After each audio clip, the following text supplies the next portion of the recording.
I normally go out of my way not to get into tangent-filled rants in my reviews, but I probably won't succeed this time, so I apologize in advance. Back in 2014, Bungie released Destiny and opened up a Pandora's box of suck that's slowly been making gaming a little bit worse with every passing year. And as more and more developers look to bring in a more consistent revenue stream, we're seeing an increasing number of games as a service or live service releases. The weirdest part is that it's had just as many failures as it's had successes, and yet they just keep making them. Dungeons & Dragons Dark Alliance, trash. Anthem, trash. Halo Infinite, yes fanboys, it's a live service game whether you like it or not, trash. Game developers claim this is so gamers can continue playing the games they love with periodic new content, but it really only benefits the developer in two ways. One, it lowers both dev time and dev cost since the core build of the game is already completed, and two, they can continue charging for new content, new microtransactions, new loot boxes, and so on. And yet, despite so many of these games having flat out failed, companies keep making them and promising to make more. But riddle me this, dear gamer, if games as a service are so great, why is there a Destiny 2? Why is Overwatch 2 in production? Why are these games that are supposed to go on for years and years like MMOs instead getting sequels after you've spent so much of your hard-earned money on the original? Well, you won't find any answers to those questions in Marvel's Avengers because even over a year after its release, it's still a piece of shit, even by live service standards. Let's just cut to the chase and get the boring stuff out of the way first, shall we? The graphics are good, depending on what you're playing on. If you're playing on PS4, PS4 Pro, Xbox One, Xbox One X, or the Xbox Series S, you're going to get a muddled last-gen looking mess with a horrid and/or inconsistent frame rate. On decent PCs, PS5, and Xbox Series X, the graphics are decent. Solid frame rates, decent effects, good textures. The facial animation is still subpar compared to other titles out there, and to save money, they made generic, kinda sorta look-alike but not really versions of the MCU stars, but there's nothing overly offensive here. The music and sound effects are passable. None of it is even as memorable as the music in the average MCU film, but it's not so totally generic as to sound like you're watching something made by the Asylum, so at least that's something. The voice acting is mostly good, if not distracting. By that I mean they hired Nolan North to play Tony Stark, and I love Nolan North, don't get me wrong. But because the character model is just generic dude with beard, he basically looks like Nathan Drake with a beard. So anytime Iron Man is maskless on screen, you just end up watching Nathan Drake cosplaying as Iron Man. That's really my biggest complaint on that front. Now let's talk gameplay. It's awful. Just awful. First of all the menus, gear systems, and leveling systems are completely ripped off part and parcel from Destiny, just with different names slapped on them. It's absolutely egregious. I haven't seen flat-out theft of intellectual property this bad since I perused the Chinese toy section in the back of a Bell's outlet. Meanwhile, they also stole from Anthem, which blows my mind, since the gear upgrades you unlock don't change the look of your character at all. No, for that, you gotta buy cosmetic changes at the conveniently located store for $15 each. The developers were so determined to steal this from Anthem and do things this way that the actual stat-altering upgrades for the Hulk are fucking bone replacements. New spines, new rib cages. It's downright laughable. The new gear you do find doesn't even really accomplish much, at least not much that you'll take notice of in-game, as all of it is mostly chance percentage-based stuff instead of permanent stat increases. I mean, when you're in the thick of things, how much do you think you're going to notice an extra 15% chance of getting a critical hit countering out of a dodge? I'll tell you how much. None. Which coincidentally is how much money you should be spending on these type of games in the first place. The combat itself feels almost more like what you'd experience in an early 3D beat-em-up than a modern live service title. It's all about weak attacks, strong attacks, special moves, dodges, and counters, but I will give it this. The gameplay is way more responsive than Dark Alliance. There's just enough difference in playstyles from one character to the next that it's not a complete bore switching from one to the next, but yet still somehow manages to feel like the same old thing regardless of character once you get far enough into the game to unlock the whole roster. In fact, as far as how it feels to play each character, Thor is by far the best of the bunch. But you don't actually unlock him until the very end of the next to last story mission in the main campaign. He's the only one whose combos feel good to use or have any real oomph to them, which is astounding in a game that also has the fucking Hulk in it. But do you know why he's really the best character? Because his ranged attack, his flying hammer attack, is the best out of the bunch and doesn't remove anything of consequence from your quote-unquote heroic meter. Take for instance these giant tank things that you have to blow up on the helicarrier towards the end of the game. With Thor, you just gotta fly through their shield, hover, and then circle strafe around them, spamming the hammer until they blow up. The game's over a year old now, so I'm not going to get into real specifics here because it's already been covered ad nauseum by other reviewers, but the quality of the gameplay is just all over the place. For every actual cool set piece that feels like something almost out of Uncharted, you'll have huge gaps of nothing that end in repetitive spawn fests. In fact, much like how every mission in Dark Alliance feels like the same thing with different window dressing, almost every main mission of the Avengers, short of the few Uncharted-like moments I just mentioned, follow the same pattern. Run through a big open space that has nothing to do but pick off a couple stragglers, do some weak sauce platforming, and look for hidden loot.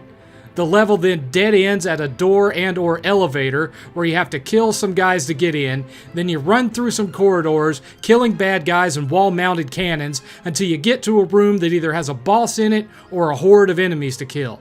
I swear, I had an in-level fight in the same laboratory at least 3 times, and all of them were supposed to be different locations. That sound familiar to you?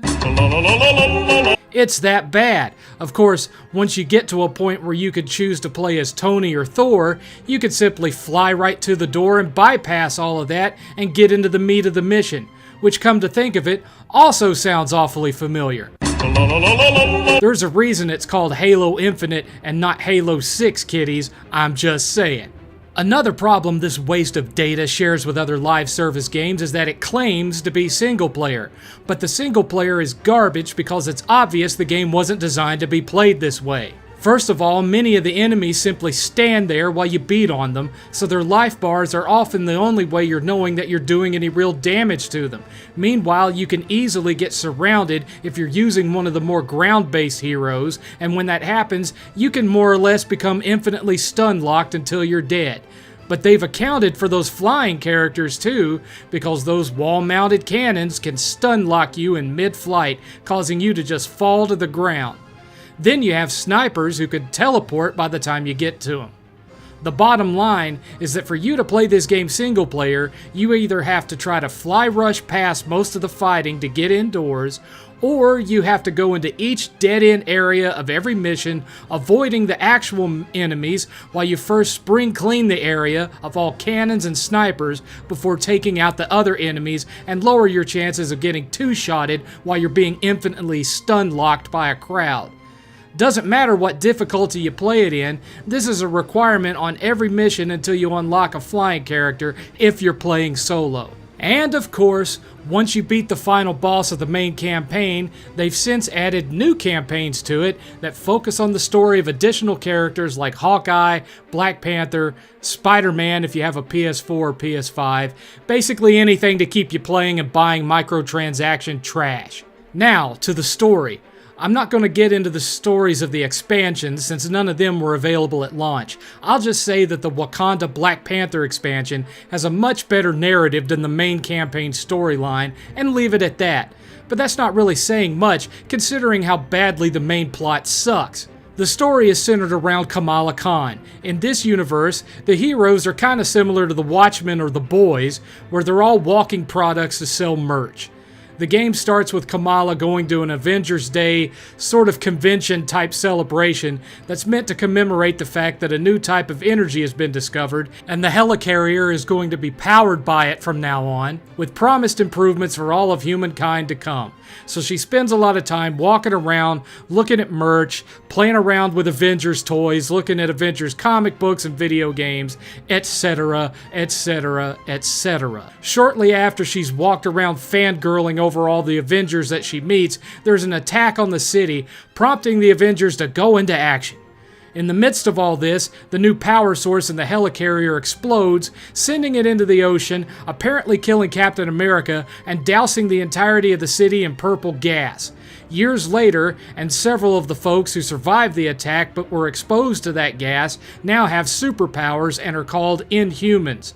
No, not those Inhumans. That's even worse. A new organization called AIM, founded by the chief scientist who was helping the Avengers on this project, is supposedly working on a cure for the Inhuman disease, and in the meantime has established a robotic peacekeeping force to keep these new superpowered Inhumans in line. And why are the Avengers not playing that role? Because they were blamed by both the head of AIM and Bruce Banner himself for the whole mess in the first place, causing them all to break up and go their separate ways, short of Captain America, who again is supposedly dead. Everybody got that? Kamala is now several years older and is one of these Inhumans, but has kept it secret from everyone for the most part. She more or less has the same powers as Reed Richards or Plastic Man, except she can also grow herself into a large size like Ant-Man. But there's a running storyline here that if she grows herself too big, she passes out from the strain. Gee, I wonder if she'll eventually find herself and be able to overcome this weakness. You think? She's also a blogger, which apparently also makes her an expert internet sleuth and/or hacker. So she finds this old website and somehow manages to figure out that Iron Man, Tony Stark, security and technology genius, who's one of the most paranoid characters in all of comicdom, still had his password set as I am Iron Man, logs in as Tony, and finds proof that the Avengers just might not have been responsible for all of this after all.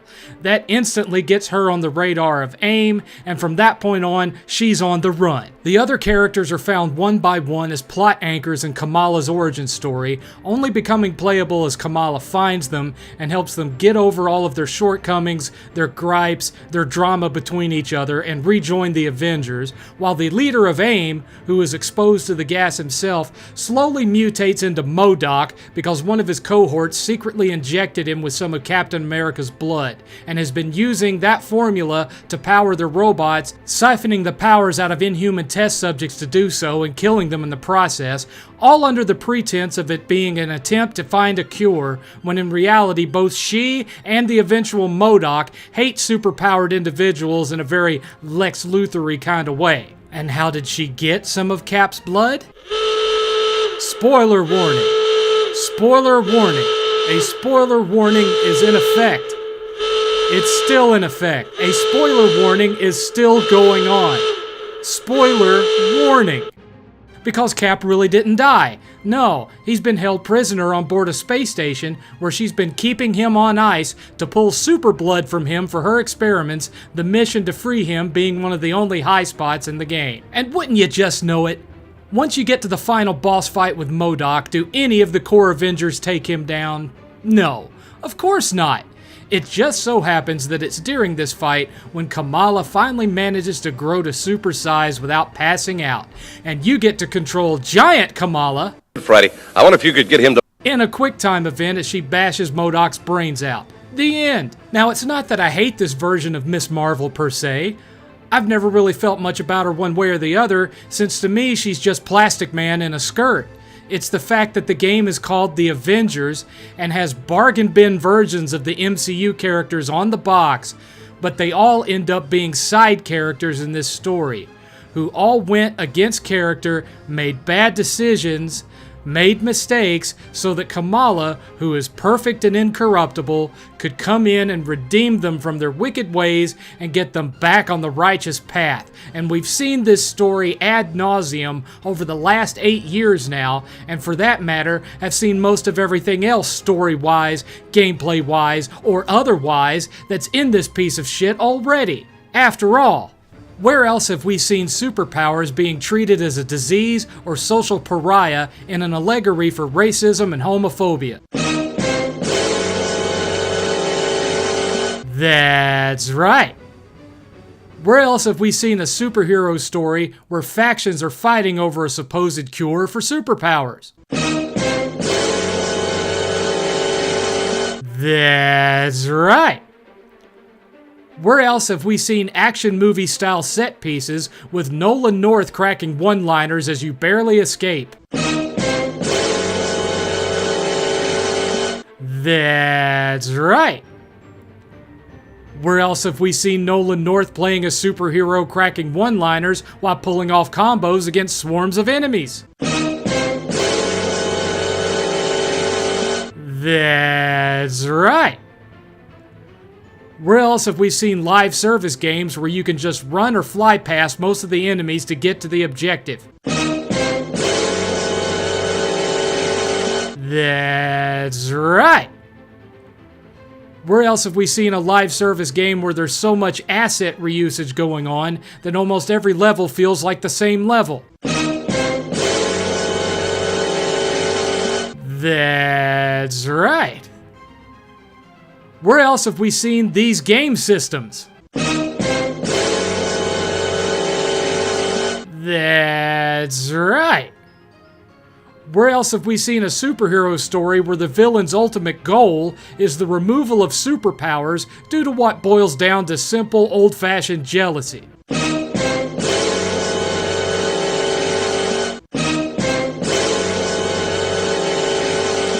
That's right. And finally, where else have we seen a new version of a well-established property where all the characters fans really want to see take a backseat to a new female character who has to redeem fan-favorite characters to return them to who they once were? That's right. Marvel's Avengers is nothing more than a symptom of a disease that is rapidly spreading. A disease that Microsoft has worked hard to make worse and that Sony is waiting in the wings to catch. Part of the magic of good, successful single-player stories is the anticipation of the next entry. You can't wait to see what graphical improvements take place, what new game mechanics are added, what has happened to your favorite characters in the 2 or so years since you last saw them.